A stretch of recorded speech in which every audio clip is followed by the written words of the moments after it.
I've got a longtime friend that I worked with for several years. We become friends outside of the business that we're in, our day-to-day business. And he and his wife have done really well and retired, in essence, but kind of back to work on a limited part-time basis to some degree. And they moved to out west. And they're back in town for the Christmas holidays. They have 3 kids. He has 3 kids. They have 3 kids. I think the youngest one is 25. The oldest one is 38. And I've known this person a long time. I knew him when the 38-year-old kid was just coming out of high school. So I've known the family. I've known these folks for a long time. And the oldest is 38. And I've interacted with a 38-year-old professionally and personally many times. Good quality person. And so my buddy's back in town for the holidays, in town for a couple weeks with the wife. And we were talking over a bite to eat, and just talking about Christmas gifts and what you're getting kids. And, what do you get kids anymore when they're grown kids and they're, a 38-year-old kid? What do you get your 25-year-old kid? Because I remember back, I look back to my life and some of the best Christmas gifts I've received over the years. It's not about the money. It was the value to me of the item. I remember one of the gifts that quite honestly stuck out when I was a kid, and it's an interesting question for you, is what sticks out to you about the best gift that you were given as a kid? You're growing up. You remember how you looked forward to Christmas and how you looked forward to, all the presents under the tree and the surprises. The thing that stuck out to me, believe it or not, was a little miniature electric football game. If you remember those, it was a board. It was they came in multiple sizes. It was, you plug it in, you had a button you turn on, it vibrated, and you had little electric football men that played football, and you had every team, and you had every position, and me and my cousin used to play it all the time. That was just a blast. And I remember that being a gift that really stuck out to me. I'd love to hear your story about gift that stuck out to you, about what gift that you received as a child that really sticks out to you as your favorite. When you were a young tyke, what did you get you were most excited to get for Christmas as a child? And so my buddy and I were talking about those things and about what you get grown kids these days, your adult children.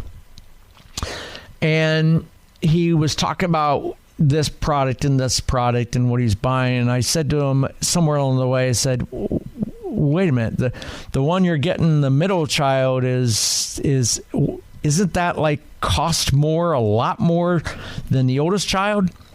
And the tone of the conversation changed, and he had a weird look on his face, and it kind of went down a path I wasn't expecting.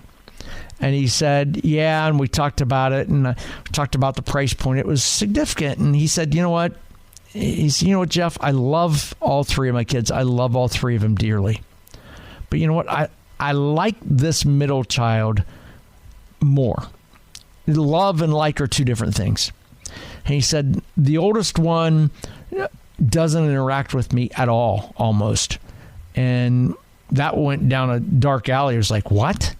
You guys were like it was mini me. He was his frickin' frack. He was your shadow. And he said, yeah. I said, what happened?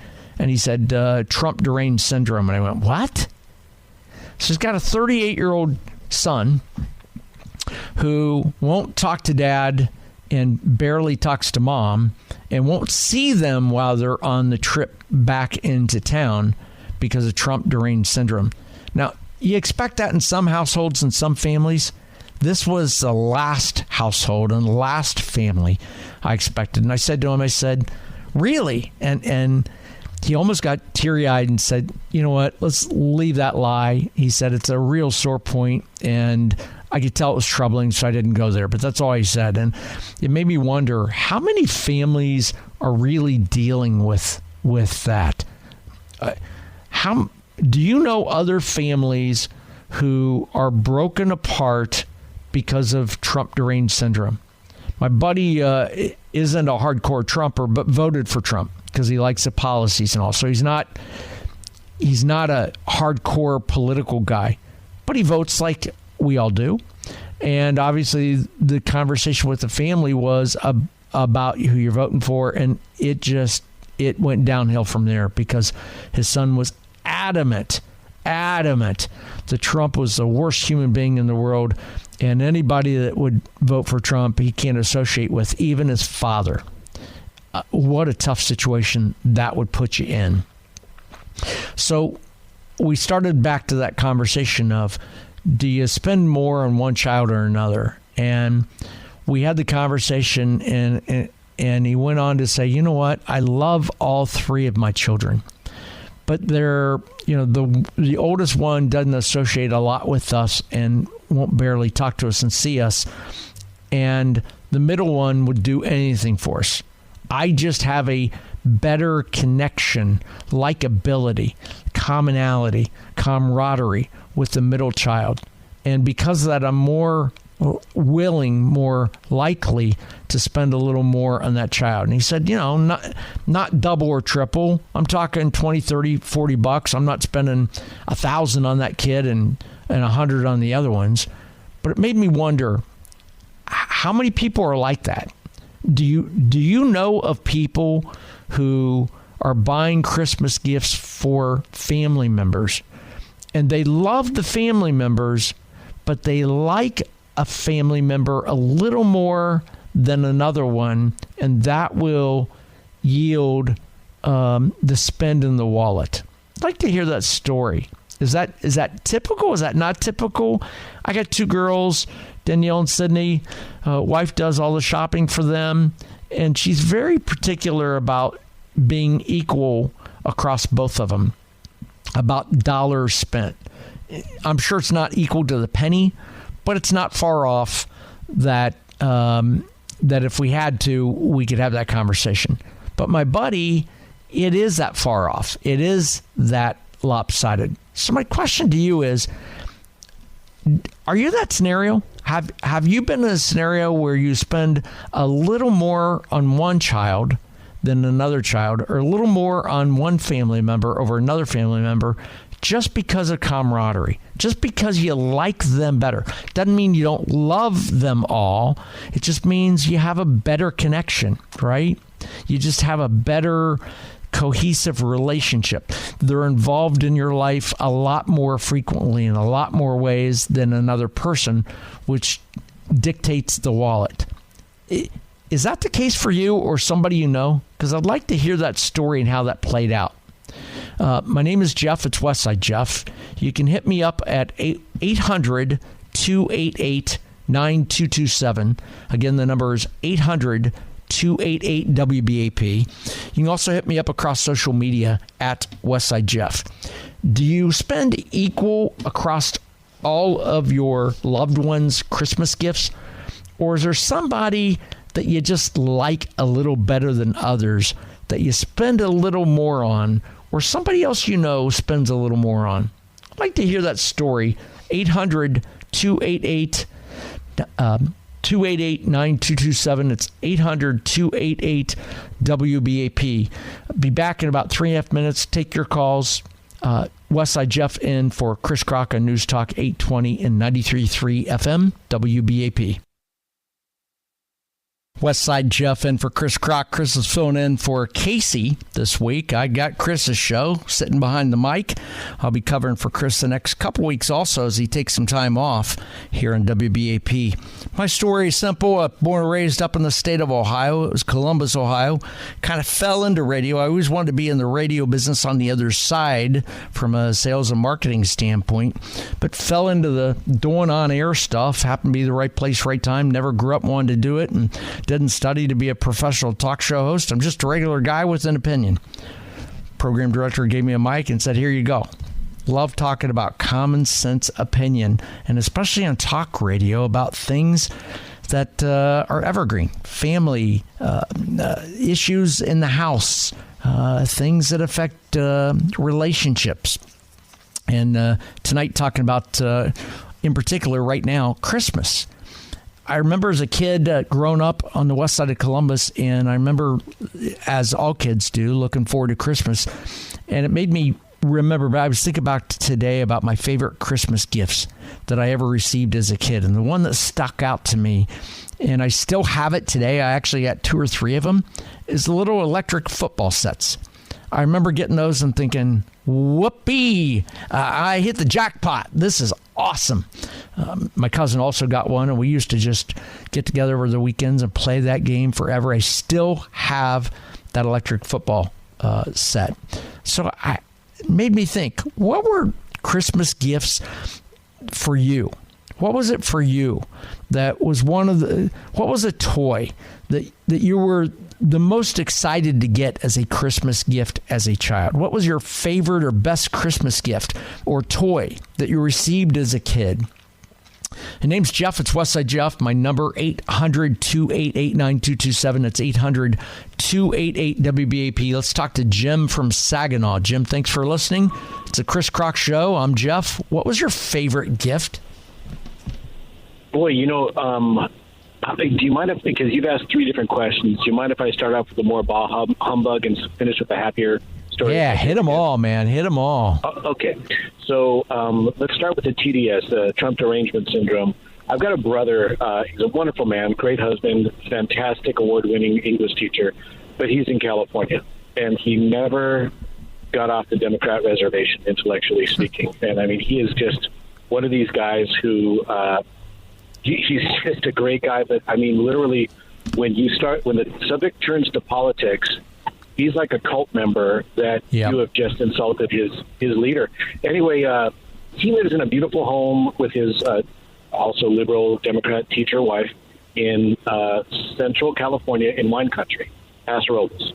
And big, beautiful home. And he had my folks there for a weekend as guests in his house. And as he's showing them the big, beautiful house they just bought and furnished, he takes them to their room for the weekend. And he says, there's a TV. It has cable. You can watch anything but Fox News. Really? And I am not kidding. And they thought he was joking. And this is their son, right? I mean, this is the point that he has gotten to. So obviously I love my brother, but we literally never, like after this election, literally I make absolutely no reference to what's going on. And we just talk about, the weather, about our kids, and we just keep it simple. So it's a truce, no politics. It's no joke, man. It's no joke. Now, the second thing you brought up, which I think is a very interesting question, is do we spend equal amounts of money on our kids? I've got two grown boys now, and I would say no. I would say it wouldn't even really cross my mind. I would be thinking more in terms of the impact on the kid. Maybe one kid wants a $250 guitar, and maybe the other one wants a $500 drone, and each of those gifts is going to have an equal impact emotionally and maybe even intellectually on them. And so that's kind of, I try to think of it as a pull rather than a push.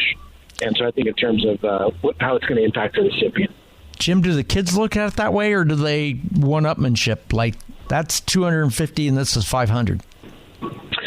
I just typically ask them what they want. Now, honestly, at this age, they just want cash. And so, yeah, they get equal amounts of cash. And that's easier. It's not as sentimental, but sure. You don't buy the wrong sweater or the wrong, I don't know, encyclopedia set. But as for my favorite gifts, far and away, I still remember it like it was yesterday, and I don't have the best recall. And I was 15 years old, and I got my first rifle. It was a 22 Marlin 60, which is a semi-automatic 22 long rifle gun, and I couldn't believe it. I was delighted that they were entrusting me with it, because they had held off for a couple of years. They told me I had to deal with my anger issues, and until I did, I wasn't going to get a gun. And so I learned to hold my temper, and it worked. That's motivation, isn't it? I'll tell you, it is motivation. So I went off to college many, many years later. I got that at 15. I go off to college, and, of course, the rifle in my California school was not permitted, so I had to leave it at home. Well, I had shot that thing so much, it had gunked up and become what I consider dangerous. Now, I was so stupid. I did my best cleaning it. I didn't know you could soak those things in solvent and take care of any problems. So I kept the stock and I threw out the gun because I was afraid that in my absence, when I was off at school, somebody would try to use the gun. They would have a misfire and maybe get a face full of brass. And luckily, my dad was out doing the lawn, and he discovered that rifle in the trash can. Now, I'm sure it must have crushed him to see me throw it out because he didn't understand the context at the time. But he brought it back to me and said, "Oh, my God, I can't believe you gave this back to me." I said, "Dad, I kept the stock for sentimental reasons. I got the whole thing back together. Of course, it's been totally gone over by a gunsmith. And to this very day, it is my most cherished gift." And you still have it? Oh, my gosh, yes. Thank you. And it reminds you of your dad. Is your dad still alive? He is. He'll be 90 in 2 years. I think he's 88 right now. Good for you. Hopefully you still get to share it with him when you go out and shoot it somewhere. Yeah. We did that not too long ago. His eyesight's going a little bit, but definitely that was a big, great, wonderful Christmas memory. So it's the emotional connection, right? That's right. That's exactly right. And if somebody told you to get rid of the gun, there's no value to it, your answer to that would be? It'd be like throwing your dad away. Yeah, no price whatsoever. I mean, I indirectly inherited 2 rifles from my mom's dad, long gone. One of his sons fell on hard times and tried to make some money selling these beautiful rifles to get a little cash. My dad said, "What are you doing?" So he bought them, and then I bought them from my dad, and I'm actually going to be redelivering those to my mom's brother because they belong with his kids. They belong with him. I've never fired them. And you, what made me think of it is you said if somebody, made you an offer to give up that gift, I took them to the gunsmith to have them gone over, and I was 5 people deep in line. And the guy looked around all the other customers and says, "Are those for sale?" They were such beautiful. One was a target rifle. One was just a classic 22 Hornet. And I said, "No, these are absolute heirlooms." And he says, "That scope right there is a German scope. That's an $800 scope right there." And I said, "Well, it's not for sale. Clean them up, check them out, and give them back." So absolutely, there are certain things that money can't buy. And nostalgia and sentimentality are 2 of them. Great stories, Jim. Thank you for sharing. Thank you for listening. I appreciate the call. That's Jim from Saginaw. Thank you. Got to hit the bottom of the hour news on the other side. I want to continue the conversation. Trey from Duncanville, I see you. I'll get to you right after the bottom of the hour news. We're talking about a bunch of stuff. One of them is I can't believe, and Jim mentioned it a moment ago, Trump Derangement Syndrome is real. He and his brother, his brother had his mom and dad in California. His mom told his mom and dad, "You can watch anything on the TV in your room except for Fox News." That's Trump Derangement Syndrome, and that is the ends that people will go to with that. And my attitude about that is Trump Derangement Syndrome. Those who are so vocal that relationships really get entered into that, and they will fracture relationships. My experience are in the left side of the aisle. I don't see it on the right side of the aisle. It's only in the left. And then the other thing is, what was a gift? What was a toy? What was a gift that you received as a kid for Christmas that really sticks out, that you still today remember and still has memories and an emotional connection to you? I'd like to hear your story. Mine was an electric football game. Also a bicycle. And there's a car story I want to tell you about also on the other side of the news. My name's Jeff. It's Westside Jeff in for Chris Crocker, News Talk 820 and 93.3 FM WBAP. Jeff is the name. It's Westside Jeff in for Chris Crock. Chris is filling in for Casey. As Casey's on vacation this week, I'm sitting in Chris's chair, and I'll be in next couple weeks, actually, as Chris takes some more time off. Bunch of ways you can connect with me. You can hit me up across social media at Westside Jeff on Facebook, on X, on Instagram, or just pick up a phone and call 800-288-9227 as we talk about all the topics. I was talking earlier about a buddy of mine who's in town for the holidays, and he's a great dad, great family. I've known him forever. He's got an oldest son is 38 years old. I would call his oldest son Mini-Me. I've known the two of them for at least 25 years. His son is a shadow of him. Always has been. His best buddy.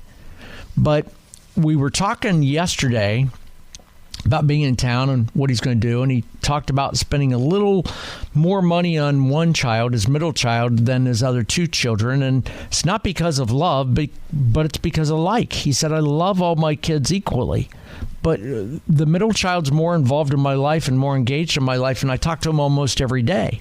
The oldest one won't talk to me, and I'm like, what? He went on to tell me that his oldest son pretty much has disowned him, 38-year-old, because he's an anti-Trumper. He's got Trump deranged, and Dad even said, you know what? He said it's Trump Deranged Syndrome. And I said, what? And he said, let's not talk about it. It's hurtful, and he just couldn't talk about it. And it really caught me by surprise to think that a 38-year-old son who was, Daddy's little boy for all of his life, all of a sudden is disowning Dad because of Trump Deranged Syndrome. And I ask you, is that uncommon? Is that not common? Have you seen that? I don't have that in my life, but when my buddy told me that, there's some families you expect to hear that from. This was not one of them. It really caught me by surprise. We talked a moment ago to Jim from Saginaw. He said he's got a brother that lives in, I call it California, by the way, Jim. And his brother and his brother's wife are teachers, and they're radicalized on the left and so on and so on. And Mom and Dad went out to visit them, and the brother said to Mom and Dad, this is this is the mother-in-law suite. This is the room you'll be staying in. And there's a TV, and you can watch any channel you want except for Fox. I couldn't imagine telling my parents or a loved one who's staying in my home, here's your room, here's the remote, you've got cable or whatever it is, and you can watch anything you want except for Fox. I'd never say that you can watch anything you want but MSNBC or CNN. You know what? You watch whatever you want. That's fine. I don't care what you watch. You can watch anything you want. It just surprised me, Trump Deranged Syndrome. The other thing we were talking about, me and my buddy, is spending a little more money in one child than another one. And it made me harken back to being a kid, and my favorite gift, my favorite toy as a kid. And for me, it was an electric football set. So I ask you, what was the favorite toy that you had as a kid for Christmas? What was the best, something that sticks out even at your age today? You look back and say, God, I remember that like it was yesterday, and I loved it, and here's why. I want to hear your story at 800-288-9227, 800-288-WBAP. You can also hit me up across social media at Westside Jeff. Let's talk to Trey in Duncanville. Trey, thanks for listening. This is the Chris Crock Show. You got Westside Jeff. We're talking about family members who suffer from Trump Deranged Syndrome. You got a story for me, huh? Well, good evening. First of all, I want to wish you and your family, as well as everybody at WBAP and their families, a great holiday season, Merry Christmas, and Happy New Year. It's always a pleasure to listen to your radio show and to talk to you. Well, I have some family members. I love them both very dearly. My baby sister and my baby niece. And we get along all right, I guess. Well, my baby niece, I'm extremely, extremely close to her, and I love my baby sister, and we're able to get along with each other. And both of them suffer from Trump Derangement Syndrome. They're both very pro-choice, very pro-gay marriage, all that good stuff. And my goal is I'm going to go there and see them at their house. And my goal is just to live in peace, enjoy their company. And they can believe whatever they want to. I'm just going to ignore it. And I've just refused to talk anything about politics or religion with them because my mother passed away in this past spring, and my baby niece and sister, they're just very few members of my family have left. And I just don't want to squander all my time bickering over something that's already been settled about politics, and it's just not worth it. Then we've just decided we are not going to share Christmas presents this year. What we're going to do, we're going to make a meal for each other. My sister is really good at fixing like the traditional holiday meals, like the turkey, stuffing, dressing, and then I'm going to make an Italian meal for her, probably like a lasagna casserole dish. And I'm also going to buy a couple of ready-to-made desserts like a cheesecake and a chocolate pie. I'm going to take those over there to her, and she's going to have her friends over for Christmas Eve and Christmas Day. And I've decided I'm not going to utter one word of politics or religion. People can believe what they want to believe. I'm a very conservative person. And, they see life differently, but they're still my family, and I'm just not going to get an argument about something we can never control. And like I said, the issue's already been decided. So to me, it's just not worth it. It's amazing. Trey, thank you for calling. Thank you for listening. I appreciate the comment in the show, being part of it tonight. Trump Derangement Syndrome is real, and it caught me off guard as I was talking to my buddy about that. That is a son. It's one thing when it's an aunt and uncle, a cousin, something like that, but a son. I couldn't imagine my child not wanting to see me or talk to me because of Trump Derangement Syndrome. It's real. It doesn't affect me, doesn't afflict me, but it does others. And love to hear your story if you've got one. 800-288-9227. We're also talking about Christmas gifts and the most memorable Christmas gift that you've received. What was the most memorable, best Christmas gift or toy that you've ever received back when you were a kid? Christmas is for kids, and you grow up with the intent of, going in and seeing all the presents and opening them up and being totally surprised and getting something that you're like, wow, it was really special. What sticks out to you, even years later? What was the best gift that you ever received? What was the best toy that you received when you were a kid at Christmas time? 800-288-9227, 800-288-WBAP. Told you a moment ago I'd tell you a story about a car. I remember living with mom and dad. I lived with my parents before college, and then I went away to college, and for 5 years after college also, because I loved my parents, and it enabled me to save a lot of money. And boy, I wouldn't do it any different way. I was, I think, about 16, and my sister was still living at home. She was in nursing school, was 20. And mom and dad had gone out for whatever reason Christmas night. I'm in bed, not sleeping, just getting ready to go to bed. It's about 11:30 at night. Mom and dad come in the house, which was very, very unusual for them to come home that late. They come in, I got up and went and said hi, and I said, you didn't wreck my car putting it in the garage, did you? And they said, no, and they laughed it off. And it was a weird laughing it off. And I'll tell you why in about 3.5 minutes, because I've got to hit a quick break on the other side of this. I'll tell you the rest of the story about a car at Christmas and my parents' reaction and what that was all about. In the meantime, I want to hear your stories. What was the best toy that you received as a kid? Or best gift that even now you look back and go, wow, that was really cool, really special, and it means something to me. I want to hear your story. 800-288-9227. 800-288-WBAP. I'm Westside Jeff in for Chris Crock on News Talk 820 and 93.3 FM WBAP. What was the one toy that you were the most excited about to get and receive as a child at Christmas time? The one thing. What sticks out, even these many years past, several years later? What is it that sticks out in your, when I say, remember when you were a kid, remember your Christmas traditions, remember opening presents on Christmas Day, what one toy or what one gift do you remember still today? You remember the color of the wrapping paper. You remember the size of the box or the item you unwrapped. You remember how you got it. You remember opening it. You remember what the wrapping paper looked like. Not only the color, but what was on it. Was it Santa Claus's or was it stockings? What one toy, one gift that you're most excited to get for Christmas as a child? The name's Jeff, Westside Jeff, in for Chris Crock, 800-288-9227. Mine was an electric football set. Loved it. Played with it many years, and I still have it 40 years later. I haven't gotten it out and played with it, but I still have it because it brought... I remember as a kid, that electric football set, it probably was about 4 feet long and about 1.5 feet, 2 feet wide. And I didn't have gifts that big. So I remember that one threw me for a loop. It wasn't something that was so obvious. And I opened it up, and honest goodness, I didn't want to open up any of the presents. I wanted to open up that.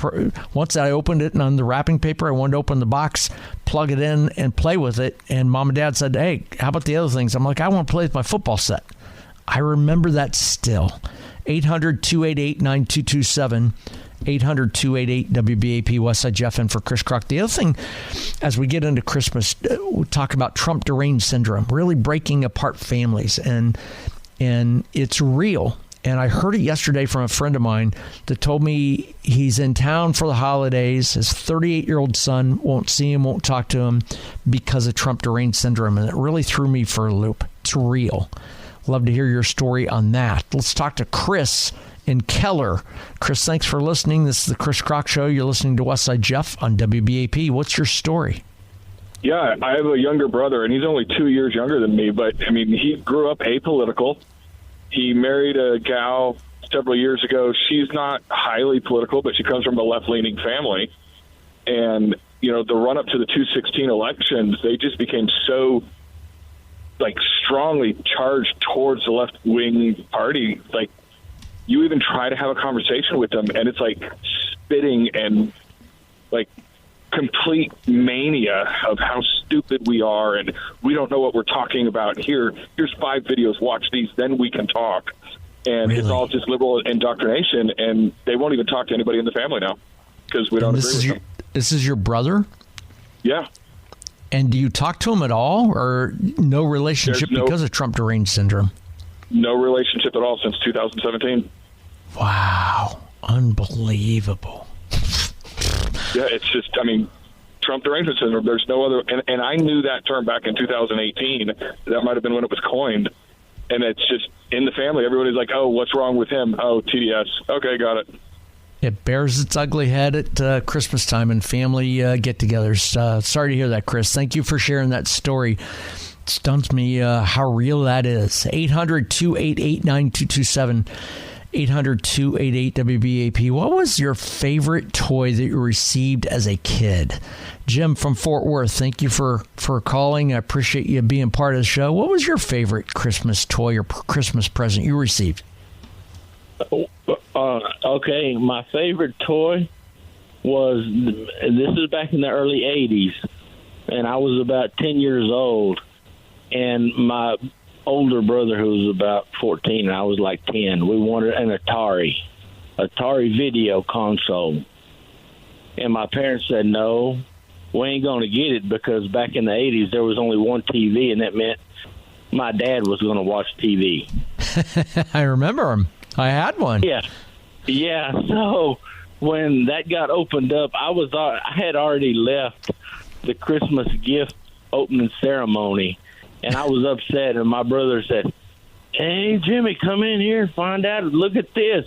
Look what I just opened up. It's Atari." I said, "You got to be lying." I just hollered, "You're lying, you're lying." And sure enough, it was an Atari video console, which also meant my dad couldn't watch his TV, because that's the way it was back in those days, where you could only have one thing playing at a time. But my favorite gift was the Atari console, because it shocked me so much. And did that impact your career path? Did that impact your future? Oh, no, not at all. I just like playing Space Invaders and Asteroids and Missile Command, and I just wanted to get more games for it. So it was gaming for you? Oh, yeah. So I had an Atari also, but mine was trying to break it and fix it, trying to break code and write code and that kind of stuff, which I sucked at and never did. Never followed it and wasn't any good at it. But I used it for gaming a little bit. Do you still game today? I'm embarrassed to say, because I'm in my 50s, but yeah, but not as much as I did 10 years ago. Don't be embarrassed, brother. Don't hate. Nothing wrong with gaming. Not a thing wrong with gaming. Well, I know, but at my age, that is embarrassing, because when my wife comes in and tells me, "Get off those games, you've been playing for 2 hours," and I'm 50 years old, and go, "Yeah, she's right." No reason to get off. Jim, thank you for calling and thank you for listening. I appreciate the story. I love hearing stories about your favorite toy you unwrapped on Christmas Day, favorite gift, 800-288-9227. I mentioned the car story. My mom and dad got home at Christmas Eve, like about 11:30 at night or so. When I lived with mom and dad, I was 16. My sister was living with us also. She was in nursing school. She was 20. And I'm in bed half asleep. And I hear the door open and them come in, and they come up the steps. It was a second-floor house, and I got up and went out and said hi to them, went to the bathroom, all that kind of stuff. I said, hey, you didn't run into the garage with my car, did you? And they had a weird look on their face. And they said, nope, we didn't hit anything. You're good. Go back to bed. I didn't think anything of it. It was just a joke. I just made that up. I was like, hey, you got me a car for Christmas. You didn't wreck it, did you? Well, I went back to bed. The next morning I woke up. We go through Christmas gifts, and by God, guess what? They did buy a car for my sister. She was 20 years old. It would have been about 1980, something like about 80, and they bought her a 1974 Chevy Nova. So the irony is they truly had just picked up the car from a friend's house where they stored it, brought it home, parked it in the garage. I made that up, and it just so happened they truly did that. What a fascinating story. Unbelievable. Wasn't for me, but it was for my sister. I had no clue. I just made that up. Happened to be lucky.